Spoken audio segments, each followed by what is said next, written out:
When 34-year-old Sarah Martinez walked into her elementary school art classroom on what she thought would be another ordinary Tuesday morning, she had no idea that by sunset she would be standing over the defeated remains of an alien death cult that had terrorized three-star systems. Sarah wasn't a soldier, a scientist, or a diplomat. She was simply a woman who loved teaching children how to express themselves through watercolors and clay sculptures. But sometimes, the most unlikely heroes emerge from the most unexpected places, and Sarah's story proves that true strength doesn't always come from where you'd expect. Before we jump back in, tell us where you're tuning in from, and if this story touches you, make sure you're subscribed, because tomorrow, I've saved something extra special for you. The morning started like every other at Meadowbrook Elementary School in the small town of Cedar Falls, nestled in the rolling hills of what used to be called Oregon before the planetary restructuring. Sarah arrived early, as was her habit, carrying her worn canvas bag filled with supplies and lesson plans. The hallways smelled of industrial disinfectant and the lingering aroma of yesterday's cafeteria pizza, a combination that had become oddly comforting over her 8 years of teaching. She unlocked her classroom door with the same key she'd been using since her first day, stepping into the organized chaos that was room 127. The art room was Sarah's sanctuary, a place where creativity bloomed amid controlled disorder. Easels stood at attention like soldiers awaiting orders, their surfaces stained with the ghosts of countless masterpieces created by small hands.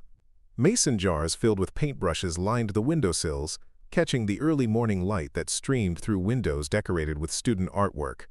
Papier-mâché sculptures in various stages of completion occupied every available surface, from half-finished dragons to abstract forms that only their young creators could properly identify. Sarah set her bag down on her desk, a battered metal structure that had probably seen service since the school opened 40 years ago. Coffee rings marked its surface like ancient tree rings, each one representing a morning when she'd needed that extra caffeine to face another day of channeling the boundless energy of 6 to 11-year-olds into artistic expression. She pulled out her thermos, steam rising from the fresh coffee within, and took a moment to survey her domain with satisfaction. The walls displayed a rainbow of student artwork, carefully arranged and labeled with names written in Sarah's neat handwriting. There was Tommy Chen's interpretation of his family dog, rendered in vibrant blues and purples that defied biological accuracy but captured the essence of joy. Next to it hung Maria Gonzalez's still life of fruit, painted with the kind of fearless color choices that only children possessed. Each piece represented hours of patient guidance, gentle correction, and endless encouragement. Sarah had never intended to become a teacher. Her original plan had been to make a living as a professional artist, selling paintings and perhaps getting gallery shows in the bigger cities. But life had a way of redirecting even the best-laid plans, and when a teaching position opened up just as her savings were running dangerously low, she'd taken it as a temporary solution. 8 years later, she couldn't imagine doing anything else. There was something magical about watching a child discover they could create something beautiful with their own hands.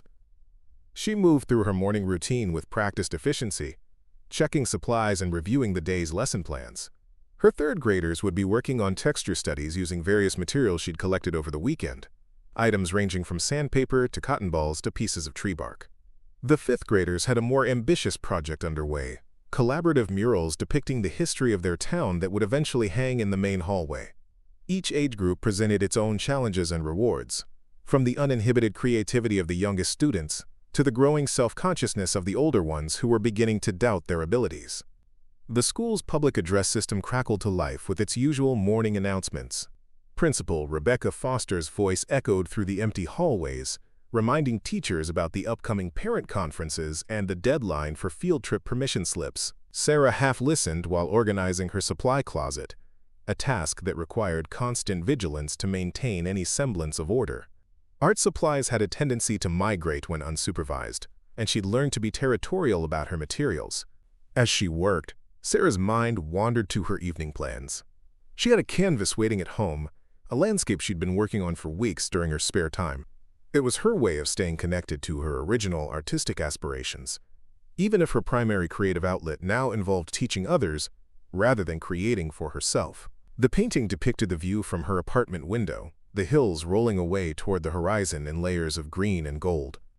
She found the process meditative, a counterbalance to the controlled chaos of her professional life. The first bell rang at 8:15, signaling that students would begin arriving soon. Sarah took one last sip of her coffee and straightened her shoulders, mentally preparing for the day ahead. She wore her favorite teaching outfit, a denim smock over comfortable jeans and sneakers that had seen better days but provided the support her feet needed during long days on classroom floors. Her dark hair was pulled back in a practical ponytail, and she'd learned to keep her jewelry minimal after too many incidents involving curious young fingers and dangling earrings.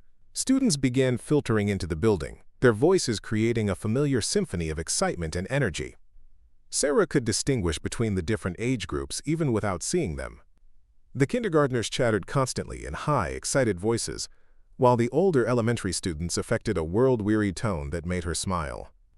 She'd taught many of these children since they were barely taller than her desk, watching them grow and develop not just as artists, but as people.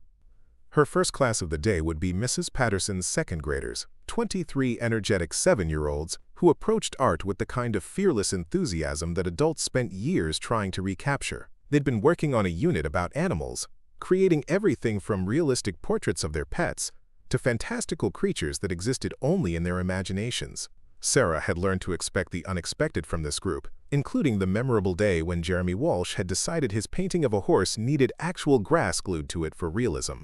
She heard footsteps in the hallway and glanced at the clock. 7:45 was earlier than usual for student arrival, but some parents dropped their children off early on their way to work. Sarah moved to the door to greet whoever was coming, expecting to see a familiar face, or perhaps a new student being shown around by the office staff. Instead, she found herself looking at Principal Foster, whose expression suggested this wasn't a routine visit. Rebecca Foster was a compact woman in her mid-50s who'd been running Meadowbrook Elementary with quiet efficiency for over a decade. She had the kind of practical demeanor that came from years of dealing with everything from budget crises to playground disputes, and Sarah had rarely seen her look as concerned as she did now. The principal stepped into the art room, glancing around as if checking for something specific. "Good morning, Sarah," Principal Foster said, though her tone suggested the morning might not remain good for long. "I need to talk to you about something unusual. We've received some concerning communications from the district office this morning." Sarah set down her coffee mug, giving the principal her full attention. In 8 years of teaching, she'd weathered budget cuts, curriculum changes, and various administrative upheavals, but something in Principal Foster's voice suggested this was different. "What kind of communications?" she asked, already running through possibilities in her mind. Had there been complaints about her teaching methods? Budget issues that might affect her art program? Principal Foster closed the classroom door behind her, a gesture that immediately elevated Sarah's concern level. Private conversations with administrators rarely brought good news, and the principal's body language suggested this conversation would be no exception. The district received a message early this morning from what appear to be representatives of an off-world organization, she said carefully, as if testing how the words sounded out loud. Sarah blinked, certain she'd misheard. "I'm sorry, did you say off-world?" The phrase seemed to hang in the air between them, absurd and impossible. Cedar Falls was a small town where the most exotic visitors were usually traveling salespeople, or the occasional tourist who'd taken a wrong turn while looking for the state park. "I know how it sounds," Principal Foster continued, but the message came through official channels, verified by both planetary and federal authorities.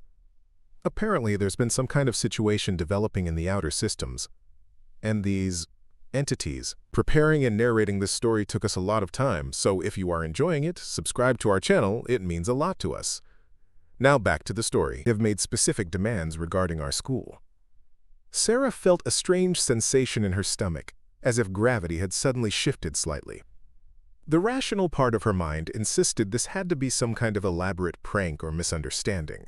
But Principal Foster wasn't known for her sense of humor, especially when it came to school matters. "What kind of demands?" she heard herself ask, though part of her didn't want to know the answer. The principal consulted a tablet she'd been carrying, her expression growing more troubled as she read. "They've identified themselves as members of something called the Zephyrian Death Communion, and they claim to have been monitoring human settlements for what they call spiritual potential. Apparently, they've determined that certain individuals possess what they term creative essence that their organization requires for some kind of ritual purpose." The words washed over Sarah like cold water, each one seeming more surreal than the last. She found herself focusing on small details to maintain her grip on reality. The way the morning light reflected off the principal's tablet screen, the distant sound of the custodial staff preparing for the day, the familiar smell of tempera paint and construction paper that permeated her classroom. These tangible elements felt like anchors in a conversation that was rapidly sailing into uncharted waters. "I still don't understand what this has to do with our school specifically," Sarah said, though a growing sense of dread suggested she might not want to understand. "We're just a small elementary school in a small town. Why would aliens, assuming that's what we're talking about, have any interest in us?" Principal Foster's expression suggested she was struggling with the same questions. According to the message, they've been conducting what they call essence scans of various human populations. Their technology apparently detected high levels of creative energy emanating from this location, specifically from our art program. She paused, meeting Sarah's eyes directly. "They've requested a meeting with the individual responsible for cultivating this creative essence. They've specifically asked for you by name." The bottom seemed to drop out of Sarah's world. She gripped the edge of her desk, using its solid reality to steady herself as the implications crashed over her. Somehow, impossibly, her quiet life as an elementary school art teacher had intersected with forces beyond anything she'd ever imagined.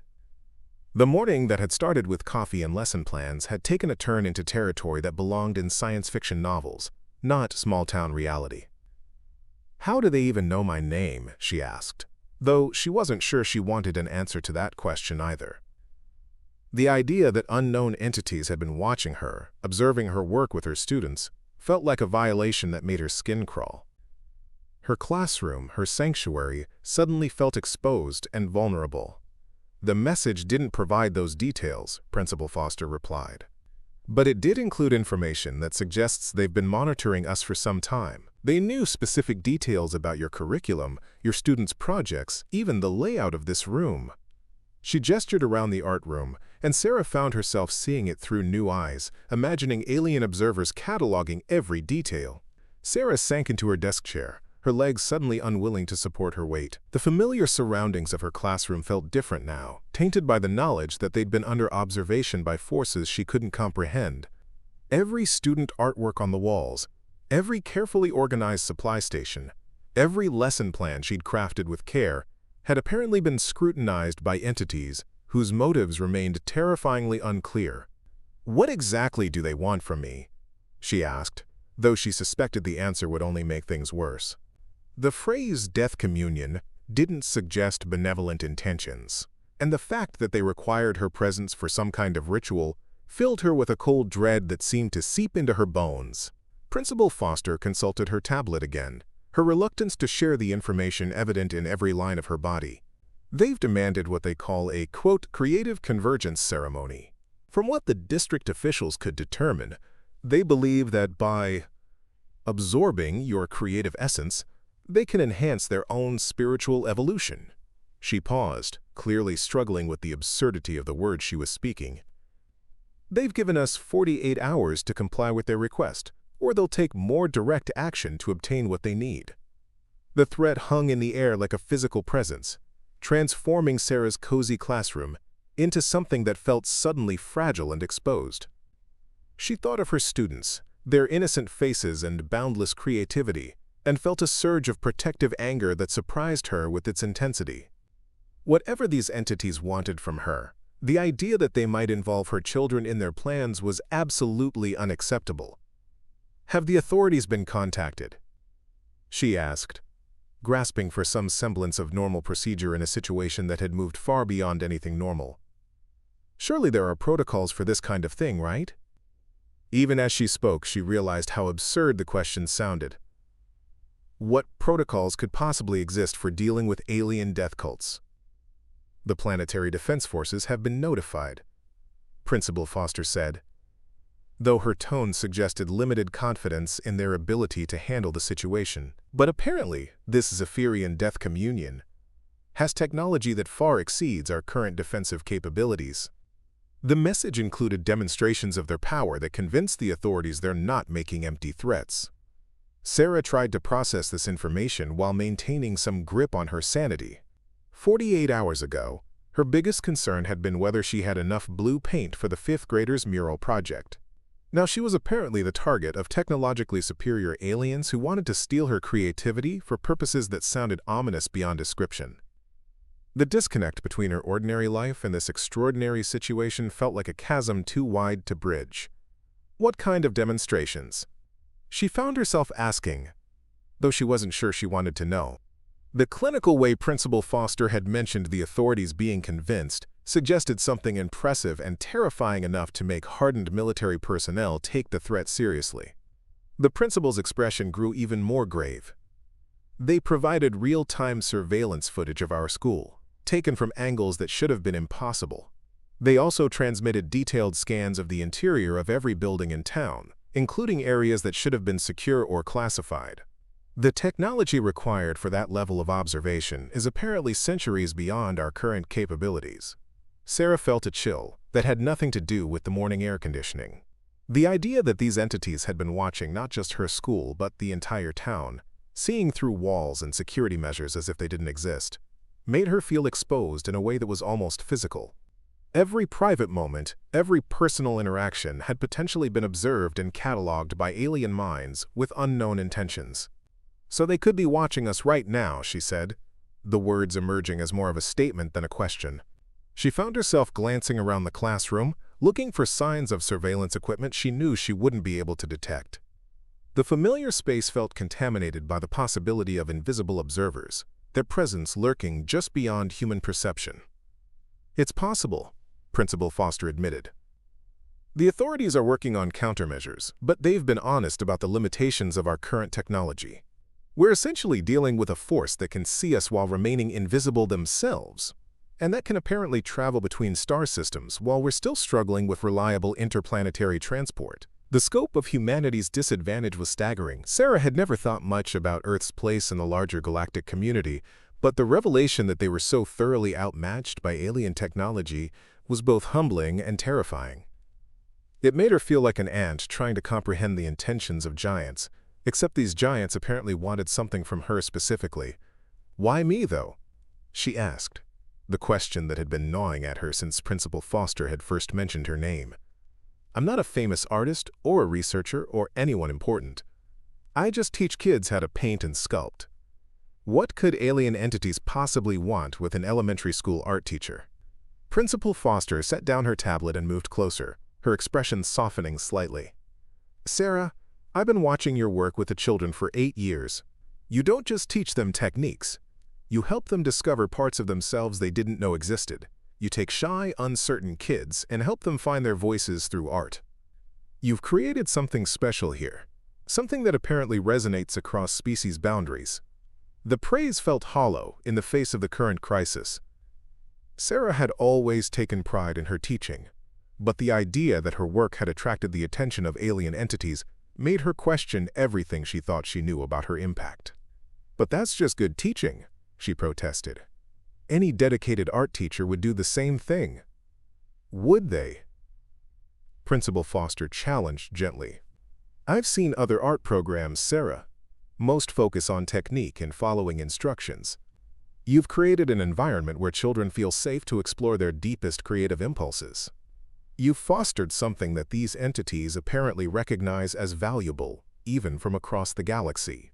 Sarah wanted to argue, to insist that her work was nothing special, but memories flooded her mind of students who'd blossomed under her guidance.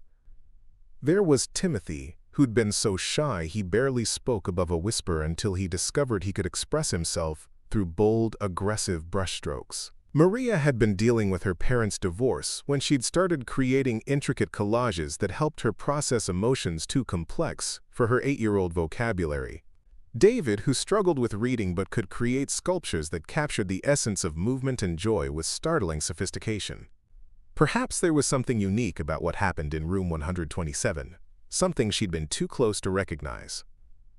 But the idea that this uniqueness had made her a target for alien observation filled her with a sick dread that seemed to settle in her stomach like a stone. Her gift, if it could be called that, had painted a target on her back that stretched across the void between stars. "What happens if I refuse to cooperate?"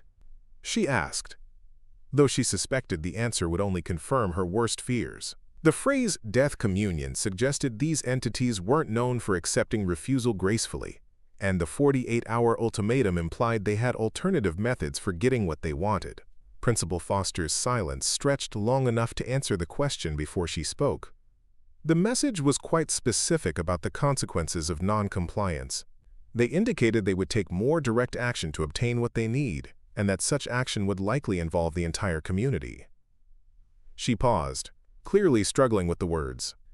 They specifically mentioned your students as potential sources of the creative essence they require. The threat hit Sarah like a physical blow, driving the breath from her lungs and filling her vision with red-tinged fury. The idea of these entities targeting her children, her students who trusted her to keep them safe, was so outrageous it transcended fear and moved directly into rage. These innocent kids who came to her classroom each day with eager faces and boundless imagination had become pawns in a cosmic game they couldn't possibly understand. They want to hurt the children? The words came out as a growl, surprising Sarah with their intensity. She'd always been protective of her students, but this was different. This was a primal, almost feral need to defend what was hers against threats that had no business existing in her world.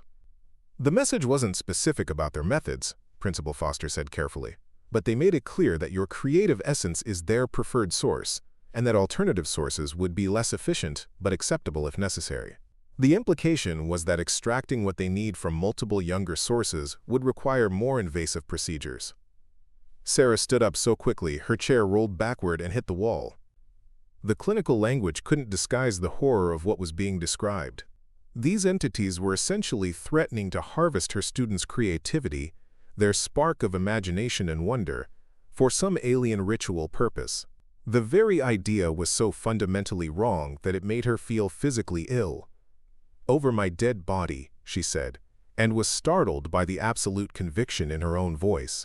She'd never considered herself particularly brave or heroic, but the thought of anyone or anything threatening her students awakened something fierce and protective that she hadn't known existed within her. "Sarah," Principal Foster said gently, "I understand your feelings, but we need to be realistic about our options. These entities have technology that makes resistance seem futile. The authorities are exploring every possible avenue, but they've been honest about the limitations of our defensive capabilities." But Sarah wasn't listening to discussions of limitations and realistic options. Her mind was racing through possibilities, plans, anything that might protect her students from becoming collateral damage in someone else's cosmic agenda. The familiar details of her classroom seemed to sharpen into hyperfocus as her brain shifted into a mode she'd never experienced before. "When are they supposed to arrive?" she asked, surprised by how calm and controlled her voice sounded despite the storm of emotions raging inside her. 8 years of managing classroom crises had taught her to function under pressure, though she'd never imagined pressure quite like this. "According to the message, they'll send a representative shuttle sometime in the next 48 hours to collect you for the ceremony.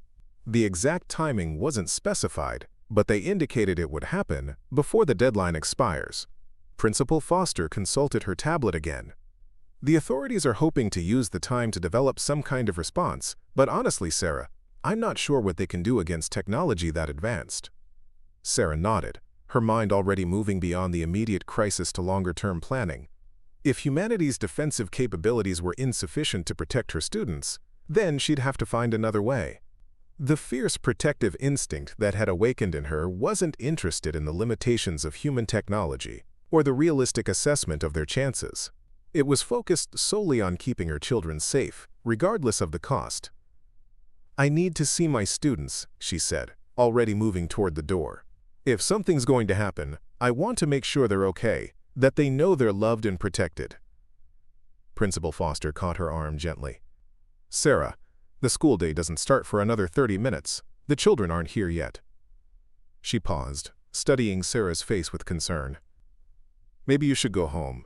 Take some time to process this. We can arrange for a substitute teacher to cover your classes while we figure out what to do." The suggestion of running away, of hiding while others dealt with the crisis, struck Sarah as fundamentally wrong. These entities had specifically targeted her because of her work with the children. Walking away now would be abandoning the very thing that made her who she was, and it wouldn't protect her students anyway. If anything, her absence might make the situation worse. "No," she said firmly. "These kids are my responsibility. Whatever happens, I'm not abandoning them. If this death communion wants me, they're going to have to come to my classroom and take me in front of my students. Maybe seeing what they're really threatening will make them think twice about their methods." Principal Foster looked like she wanted to argue, but something in Sarah's expression must have convinced her that debate would be futile. "All right," she said finally, "but I'm putting additional security measures in place, and I'm keeping the district office informed of everything that happens. You're not facing this alone." Sarah appreciated the sentiment, but she knew that when the critical moment came, she would indeed be alone. No amount of human security or administrative support would matter against entities with technology centuries beyond their understanding. Whatever protection her students received would have to come from her own resources, her own willingness to stand between them and danger. The morning bell rang, signaling the official start of the school day. In classrooms throughout the building, teachers would be greeting their students with smiles and enthusiasm, beginning another day of learning and growth. The normalcy of it felt surreal given the conversation that had just taken place, but Sarah found comfort in the routine. Whatever cosmic forces were at work, her immediate responsibility remained the same: to teach and protect the children in her care. "I should prepare for my first class," she said, though preparation seemed inadequate for a day that might include alien contact. How did one prepare lesson plans when facing potential abduction by entities from another star system? The absurdity of the situation would have been funny if the stakes weren't so terrifyingly high. Principal Foster nodded and moved toward the door, then paused. "Sarah, I want you to know that what you're doing, staying with your students despite the danger, that takes real courage. I'm proud to have you on our staff." After the principal left, Sarah stood alone in her classroom, surrounded by the evidence of years of nurturing young creativity. The student artwork on the walls seemed to take on new significance, each piece representing not just artistic achievement, but the spark of imagination and wonder that made these children who they were. The idea that alien entities wanted to steal that spark, to use it for their own purposes, filled her with a cold fury that seemed to settle in her bones. She moved through her morning preparations with unusual focus, checking supplies and arranging materials, with the kind of deliberate care usually reserved for much more significant occasions. Every action felt weighted with importance, as if she were preparing for the last normal day she might ever experience. The familiar rhythm of the routine helped calm her nerves while her mind continued racing through possibilities and contingencies. Students began arriving, their voices carrying through the hallways with the particular energy that marked the beginning of another school day. Sarah positioned herself by her door, wanting to greet each child personally as they entered her domain. If these might be her final hours with them, she intended to make sure they knew how much they meant to her. The first group to arrive was Mrs. Patterson's second graders, 23 7-year-olds, who approached each day with the kind of enthusiasm that adults spent lifetimes trying to recapture. They bounded into the art room with their usual energy, chattering about weekend adventures and excitedly anticipating the day's projects. Sarah watched them with new eyes, seeing not just students but precious individuals whose creativity and joy made the world a brighter place.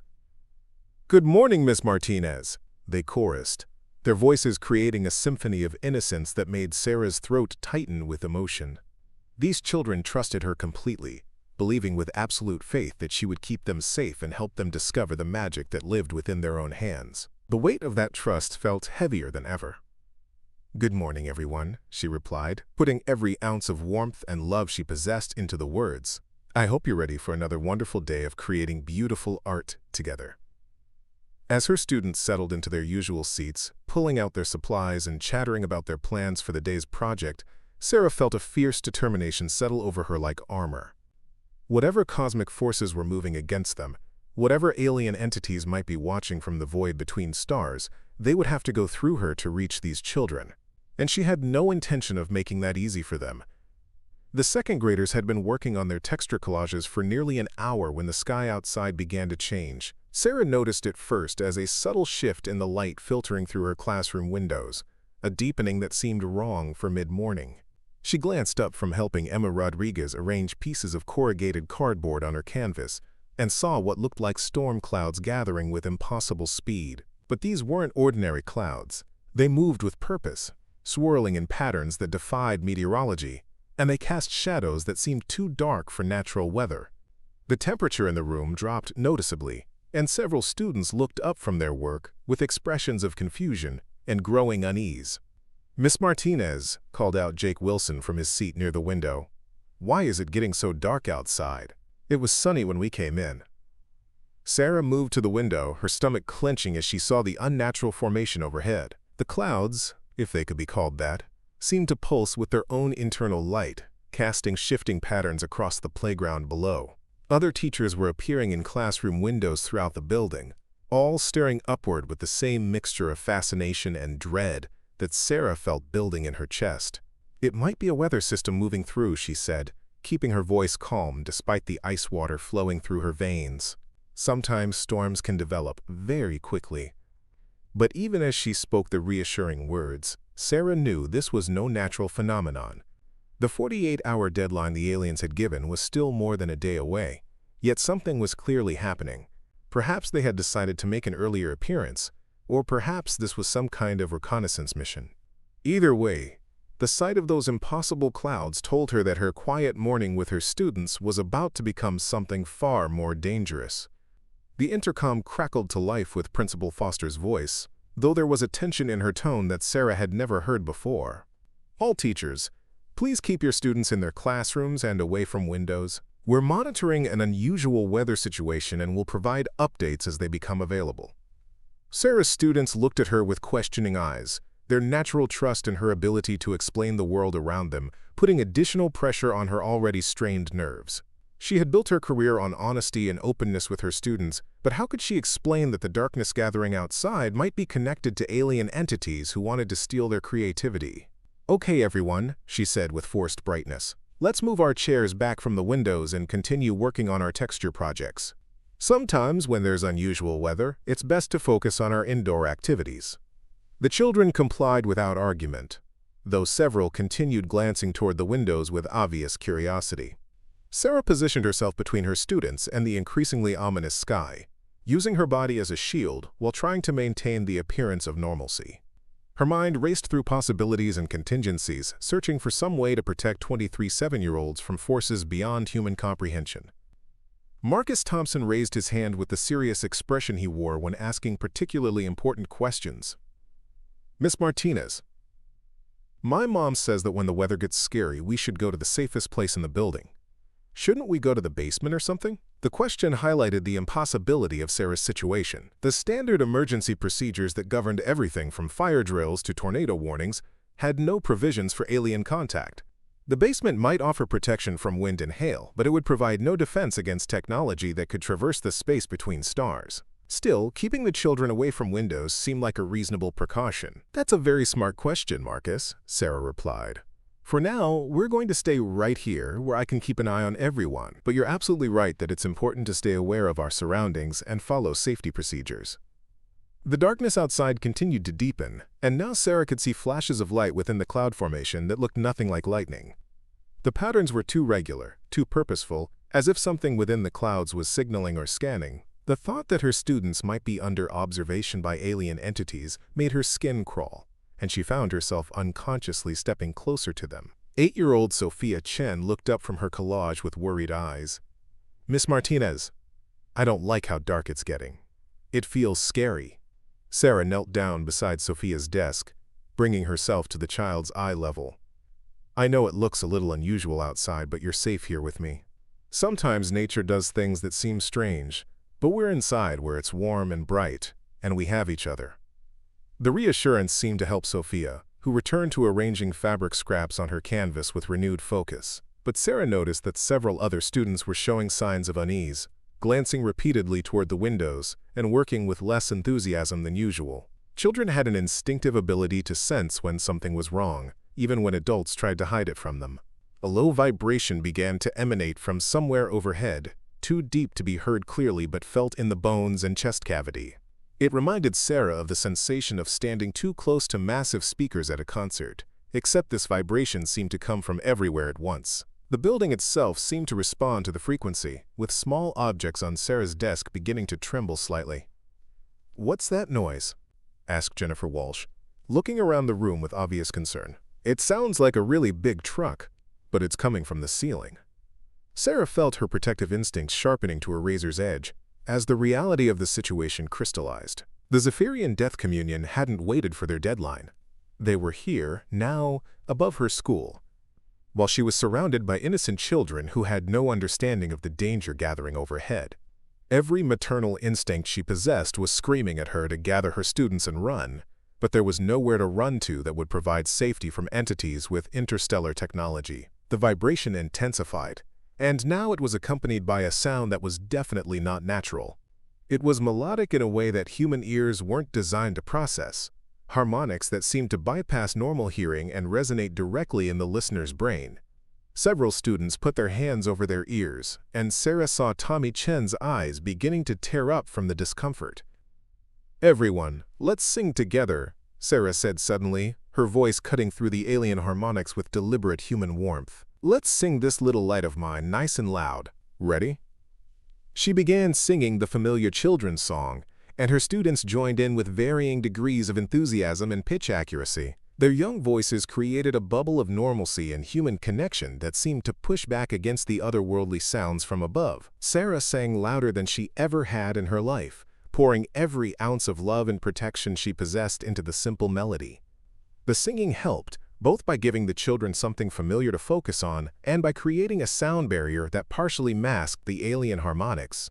But Sarah knew it was only a temporary solution. Whatever was happening above them was building towards something, and she suspected their peaceful morning was about to end in a way that would change everything. Principal Foster's voice returned to the intercom, though now it carried an edge of barely controlled panic. "All staff, we have confirmed visual contact with an unidentified aircraft above the school.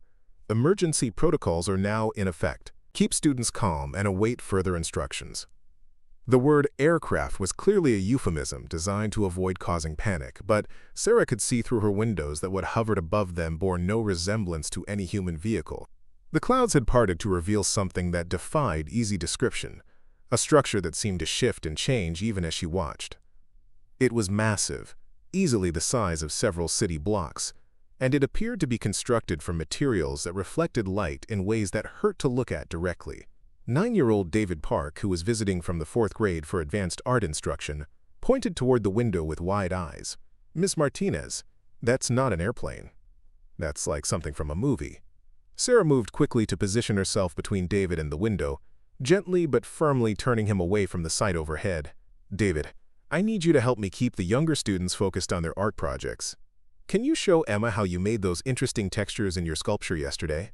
David nodded seriously, understanding that he was being given a responsibility, and moved to help Emma with her collage. Sarah was grateful for his maturity and his willingness to help maintain some semblance of normalcy for the younger children. Every moment she could keep them focused on familiar activities was a moment stolen from whatever was building overhead. The alien harmonics suddenly shifted into a pattern that was unmistakably communicative. Even without understanding the meaning, Sarah could tell that something was being transmitted or announced. The sound had the cadence of speech, though it operated on frequencies that made her teeth ache, and her vision blur slightly around the edges.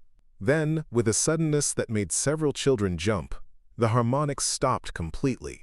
The silence that followed was somehow more ominous than the alien sounds had been, pregnant with potential and weighted with the sense that something significant was about to happen.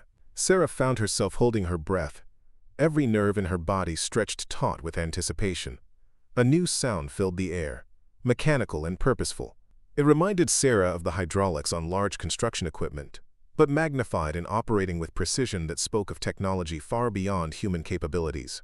Through the windows, she could see portions of the alien structure extending downward, reaching toward the school with obvious intent.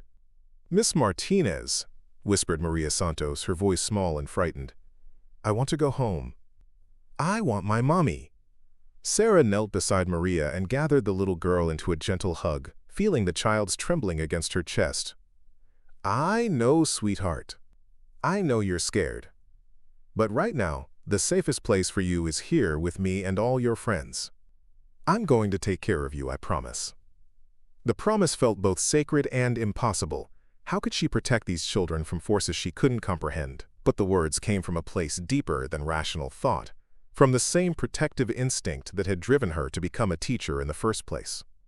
Whatever happened, she would stand between her students and danger for as long as she was able. A brilliant flash of light flooded the classroom, so intense that for a moment Sarah couldn't see anything but white afterimages dancing across her vision. When her sight returned, she saw that something had changed in the room itself. The air seemed thicker somehow, charged with energy that made her skin tingle and her hair stand on end. Standing in the center of her classroom, as if they had simply materialized from nothing, were three beings that could only be the Zephyrian Death Communion. They were tall, easily 7 feet in height, with elongated limbs that moved with unsettling grace. Their skin appeared to be translucent, revealing complex patterns of light that pulsed beneath the surface like living circuitry. Instead of faces in any recognizable sense, they had smooth, oval surfaces that seemed to shift and ripple with changing patterns of luminescence. The children's reaction was immediate and primal. Several screamed while others seemed frozen in shock. Maria buried her face against Sarah's shoulder, and Tommy Chen began crying with the helpless terror of a child confronted with something beyond his worst nightmares. David Park grabbed Emma's hand and pulled her behind Sarah's desk, his protective instincts kicking in despite his own obvious fear.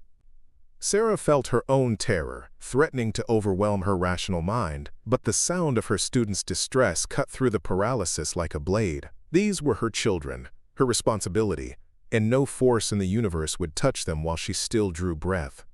She stood slowly, placing herself between the alien entities and her cowering students, her body language shifting into something fierce and protective. "Get away from my students," she said, her voice carrying a strength she didn't know she possessed. "Whatever you want from me, we can discuss it without terrorizing children." The central being tilted its head in a gesture that might have been curiosity, and when it spoke, the words seemed to form directly in Sarah's mind rather than being heard through her ears. The sensation was invasive and uncomfortable, like having someone else's thoughts forced into her consciousness. Sarah Martinez, cultivator of creative essence, the entity communicated, its mental voice carrying harmonics that resonated with alien emotions. "We have observed your work with these young life forms. You have awakened in them the spark we require for our transcendence." "They're not life forms," Sarah replied, her anger building with each word. "They're children. They're innocent kids who trust me to keep them safe, and I won't let you hurt them." The being's facial surface rippled with patterns that might have been amusement. Hurt is a primitive concept. We seek to elevate, to transform base creativity into something eternal and magnificent. Your resistance demonstrates the very passion that makes you valuable to our communion.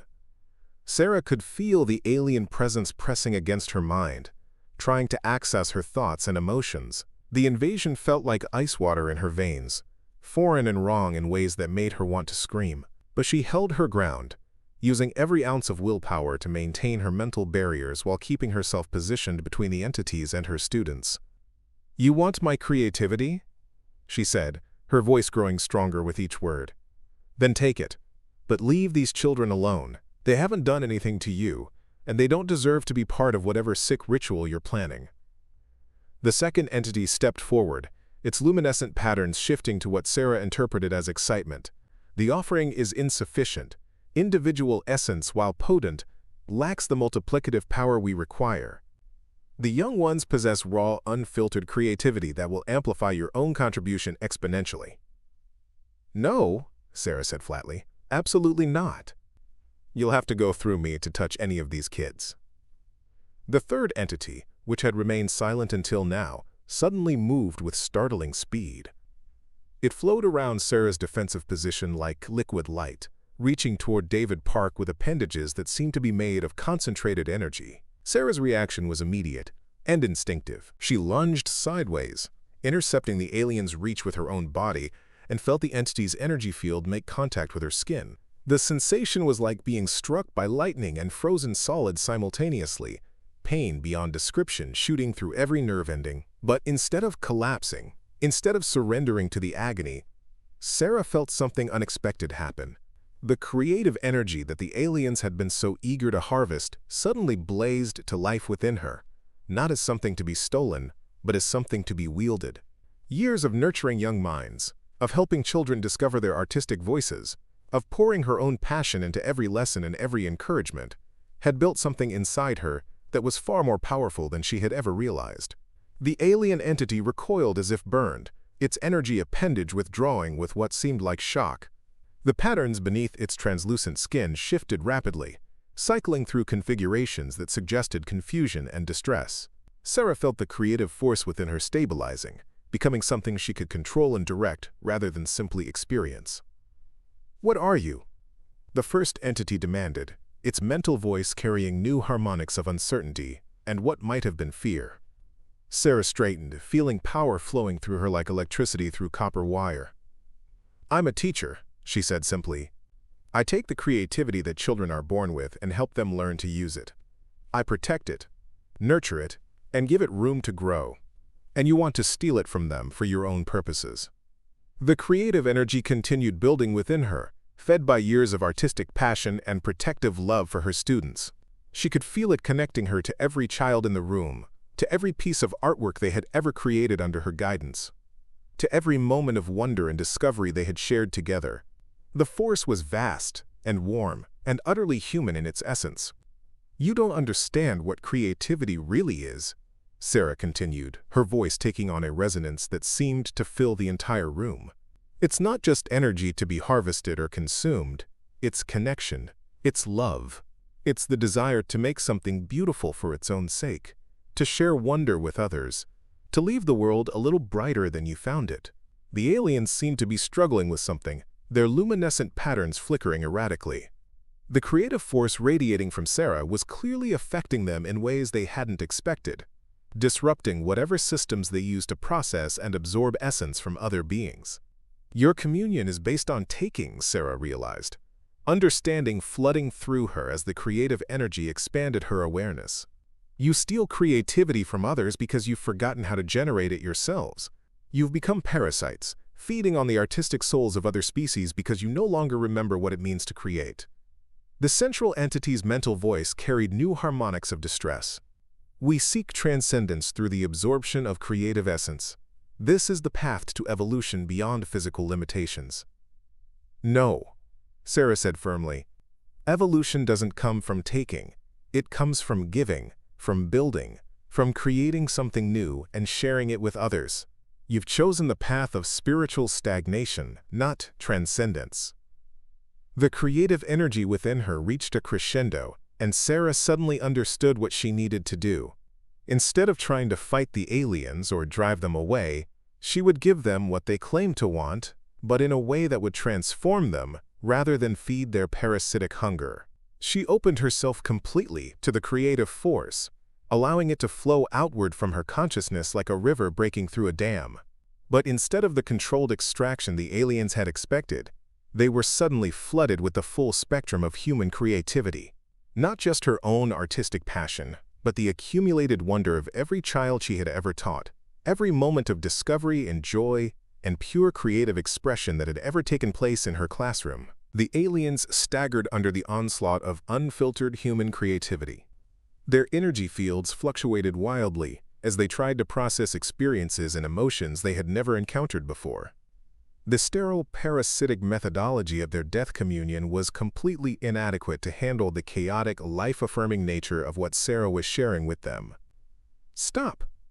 the second entity managed to communicate, its mental voice fragmented and overwhelmed. "Too much. Cannot process, cannot contain." But Sarah wasn't finished. She reached deeper into her connection with her students, drawing on every lesson plan she had ever written with love, every word of encouragement she had given to a struggling young artist, every proud moment when a child had discovered they could create something beautiful. The force of pure, undiluted human creativity continued pouring out of her and into the alien consciousnesses. The effect on the Zephyrian death communion was profound and immediate. Their translucent skin began to change, the artificial patterns of light beneath the surface being replaced by something more organic and alive. Their rigid, elongated forms started to shift and soften, becoming more rounded and approachable. Most significantly, their blank facial surfaces began to develop features, expressions that spoke of wonder and confusion, and the first stirrings of genuine emotion. What is happening to us?" the third entity asked. And for the first time its communication carried recognizable emotional inflection rather than cold, mechanical precision. "You're remembering what it means to be alive," Sarah replied, though the effort of channeling so much creative energy was beginning to take its toll. She could feel her strength ebbing, but she pressed on, determined to complete the transformation she had begun. The classroom around them began to change as well. The air itself seemed to shimmer with creative potential, and the student artwork on the walls began to glow with inner light. Colors became more vivid, textures more pronounced, and every surface seemed to pulse with the rhythm of creative expression.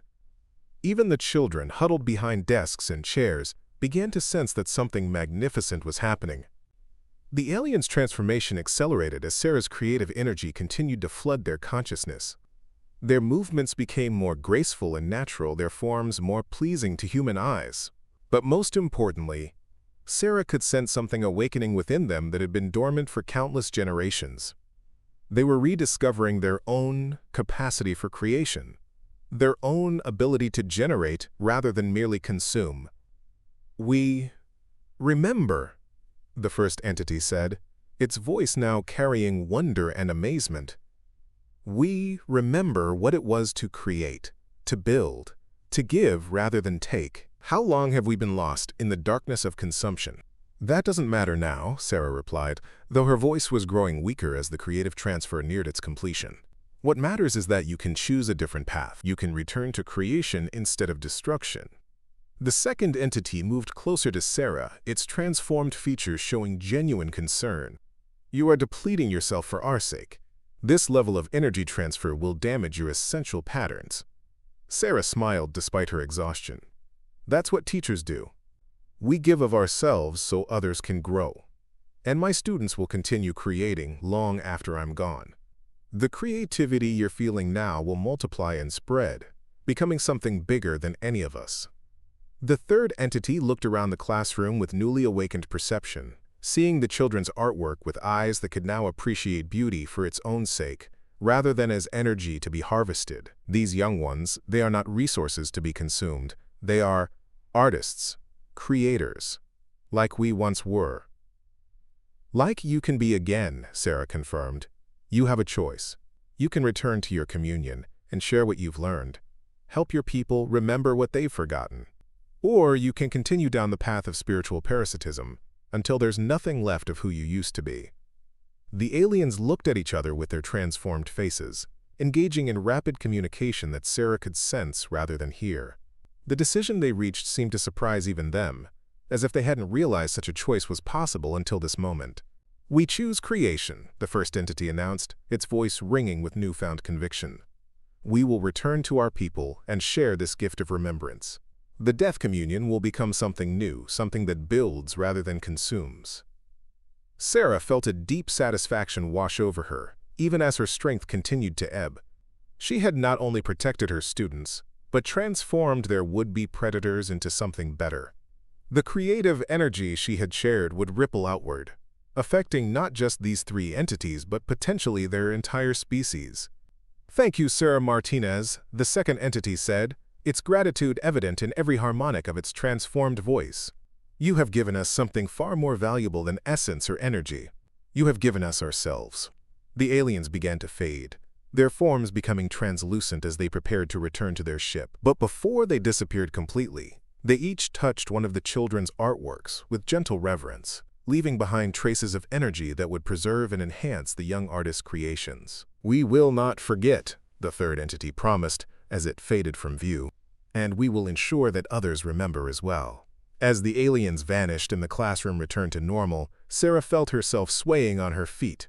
The massive transfer of creative energy had drained her reserves, but she had enough strength left for one final act.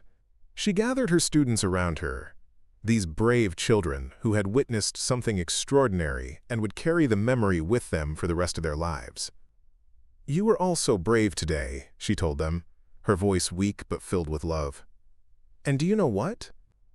Your artwork, your creativity, just helped save an entire alien species from forgetting how to make beautiful things. You should be very proud." The children looked at their teacher with awe and admiration, understanding that something important had happened, even if they couldn't grasp all the details.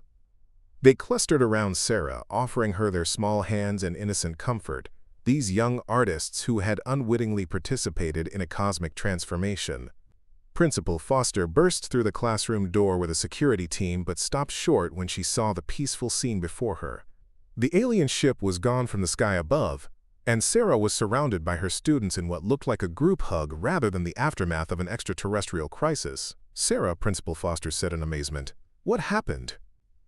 The readings showed massive energy fluctuations, and then everything just stopped. Sarah smiled, feeling the creative energy of her students flowing around her like a warm embrace. "We had some visitors who had forgotten something important," she said simply. "So we helped them remember." As she looked around at her classroom, at the artwork that now seemed to glow with inner light, at the faces of the children she had dedicated her life to nurturing, Sarah knew that she had found her true calling. She wasn't just a teacher who had faced down alien entities. She was a guardian of human creativity, a protector of the spark that made art and wonder and beauty possible. The Zephyrian Death Communion had met their end not through violence or superior technology, but through the transformative power of pure, unselfish creativity shared freely and without reservation. And somewhere among the stars, Sarah knew, they were already beginning to teach their own people how to create rather than consume, how to build rather than destroy. The universe had become a little brighter, and it had started in an elementary school art room with a teacher who loved her students enough to give everything she had to protect them. Up next, you've got 2 more standout stories right on your screen. If this one hit the mark, you won't want to pass these up. Just click and check them out.